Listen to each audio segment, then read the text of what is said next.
Hi hello ಸ್ವಾತಿಗ Kannada YouTube ಚಾನಲ್ಗೆ ಎಲ್ಲರಿಗೂ ಸ್ವಾಗತ ಸುಸ್ವಾಗತ.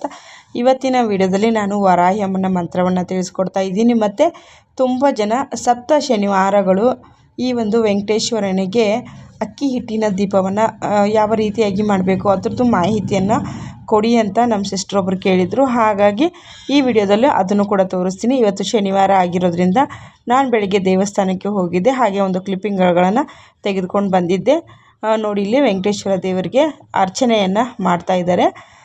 ಇದು ಉತ್ಸವದ ವಿಗ್ರಹಗಳನ್ನು ಪಕ್ಕಕ್ಕೆ ಇಟ್ಟಿರ್ತಾರೆ. ಇಲ್ಲೂ ಕೂಡ ಅಷ್ಟೇ ಚೆನ್ನಾಗಿ ಪೂಜೆ ಎಲ್ಲ ಮಾಡಿ ಕೊಡ್ತಾರೆ ಆ ದೇವಸ್ಥಾನ. ಮತ್ತು ಆ ಪಕ್ಕದಲ್ಲಿನೇ ಶಿವ ದೇವಸ್ಥಾನ ಕೂಡ ಇರೋವಂಥದ್ದು, ಸಾಯಿಬಾಬಾ ದೇವಸ್ಥಾನ ಕೂಡ ಇದೆ, ಅಲ್ಲೇ ಪಕ್ಕದಲ್ಲೇ ಇದೆ.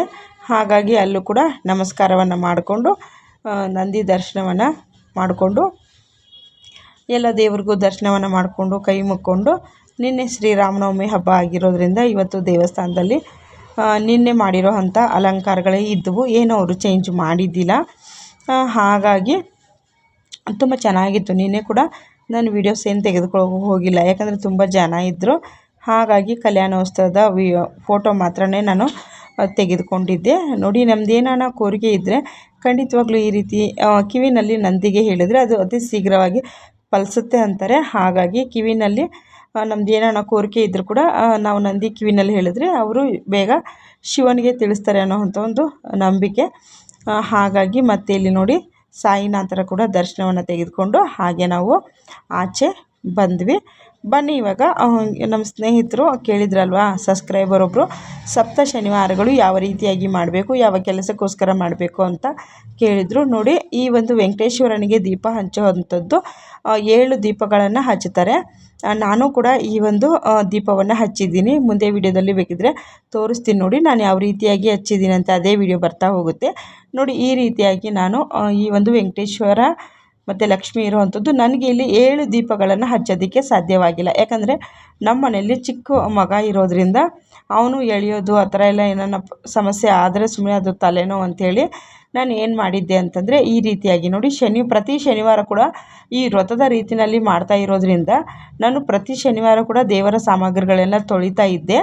ತೊಳೆದ್ಬಿಟ್ಟು ನಾನು ಸಂಜೆ ಗೋಧೂಳಿ ಸಮಯದಲ್ಲಿ ಪೂಜೆಯನ್ನು ಮಾಡ್ತಾಯಿದ್ದೆ. ಬೆಳಗ್ಗೆ ಬ್ರಹ್ಮ ಮುಹೂರ್ತದಲ್ಲಿ ಮಾಡೋದಕ್ಕೆ ನನಗೆ ಸಾಧ್ಯ ಆಗ್ತಾ ಇರಲಿಲ್ಲ. ಹಾಗಾಗಿ ನಾನು ಸಂಜೆ ಗೋಧೂಳಿ ಸಮಯದಲ್ಲೇ ನಾನು ಪ್ರಾರಂಭವನ್ನು ಮಾಡಿದ್ದು.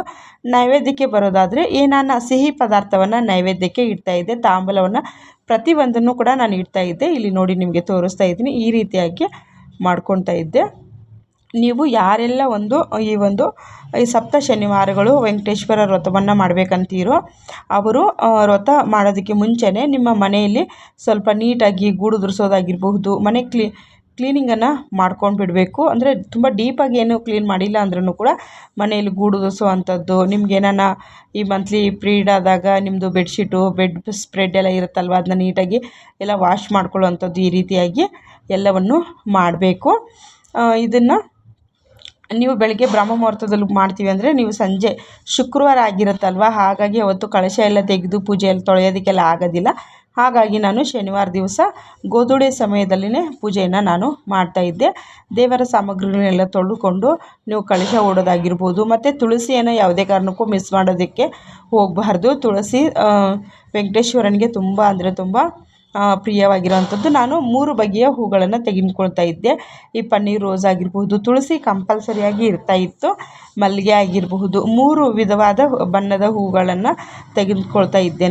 ನಾನಿಲ್ಲಿ ಸೇವಂತಿ ಹೂವನ್ನು ಬಳಸಿದ್ದೀನಿ, ಮತ್ತು ರೋಸನ್ನು ಸಹ ನಾನಿಲ್ಲಿ ಬಳಸ್ಕೊಂಡಿದ್ದೀನಿ, ಮತ್ತು ತುಳಸಿಯನ್ನು ಬಳಸ್ಕೊಂಡಿದ್ದೀನಿ. ತಾಂಬೂಲಕ್ಕೆ ಎಲೆ ಅಡಿಕೆ, ದಕ್ಷಿಣೆ, 2 ಬಾಳೆಹಣ್ಣನ್ನು ಸಹ ನಾನಿಲ್ಲಿ ಇಟ್ಟಿರುವಂಥದ್ದು.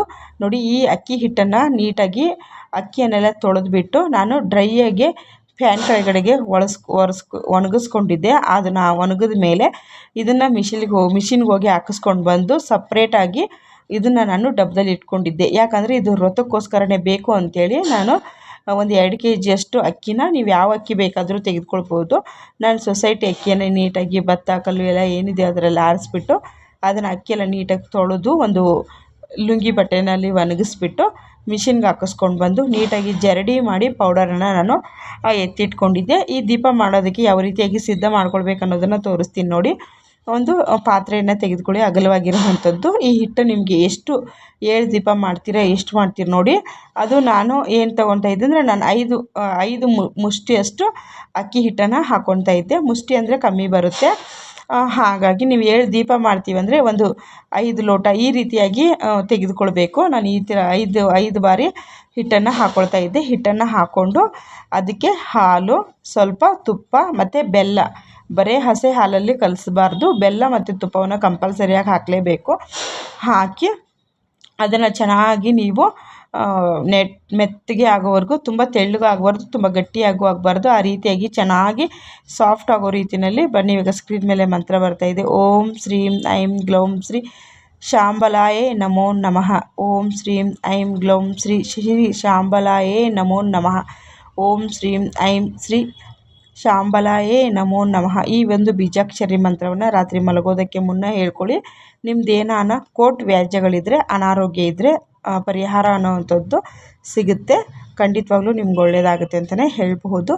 ಇದನ್ನು ಮಾಡಿಬಿಟ್ಟು ನೀವು 7 ದೀಪಗಳನ್ನು ಮಾಡೋದಾದರೆ ಆ ರೀತಿಯಾಗಿ ಮಾಡ್ಕೊಳ್ಳಿ. ಇದನ್ನು ನಾನು ಸರ್ಕಲ್ ಮಾಡಿಕೊಂಡು ಒಂದು ಟೀ ಕುಡಿಯೋ ಲೋಟದ ಸಹಾಯದಿಂದ ಸೆಂಟ್ರಿಗೆ ಸರ್ಕಲನ್ನು ಮಾಡ್ಕೊಳ್ತಾ ಇದ್ದೆ. ಎಣ್ಣೆ ಹಾಕೋದಕ್ಕೆ 3 ಮುಖ ಮಾಡಿಬಿಟ್ಟು ಅದಕ್ಕೆ ಗಂಧ, ಅರಿಶಿನ, ಕುಂಕುಮ, ತುಪ್ಪ ಹಾಕಿ 2 ಬತ್ತಿ ರೀತಿ 7 ಬತ್ತಿಯನ್ನು ಹಾಕಿ, ಕೆಳಗಡೆ ಅಷ್ಟದಳ ಪದ್ಮವನ್ನು ಹಾಕಿ, ಅದಕ್ಕೆ ಕುಂಕುಮ ಅಕ್ಷತೆಯನ್ನು ಹಾಕಿ, ಅದರ ಮೇಲೆ ಈ ದೀಪವನ್ನು ಇಟ್ಟು ಸ್ವಲ್ಪ ಪಚ್ಚಕರ್ಪೂರವನ್ನು ಉದುರಿಸಿ ಎಲ್ಲ ಮೂತಿಗೂ ಸ್ವಲ್ಪ ಪಚ್ಚಕರ್ಪೂರವನ್ನು ಹಚ್ಚಿ, ಆ ನಂತರದಲ್ಲಿ ದೀಪವನ್ನು ಬೆಳಗಿಸಿ ಗಂಟೆಯನ್ನು ಹಾಕಿ ನೈವೇದ್ಯಕ್ಕೆ ಏನಾನ ಸಿಹಿ ಪದಾರ್ಥವನ್ನು ಮಾಡಿಕೊಂಡು ಈ ರೀತಿಯಾಗಿ ವೆಂಕಟೇಶ್ವರ ಸ್ತೋತ್ರವನ್ನು ಹೇಳ್ಕೊಳ್ತಾ ಇದ್ದೆ. Thank you.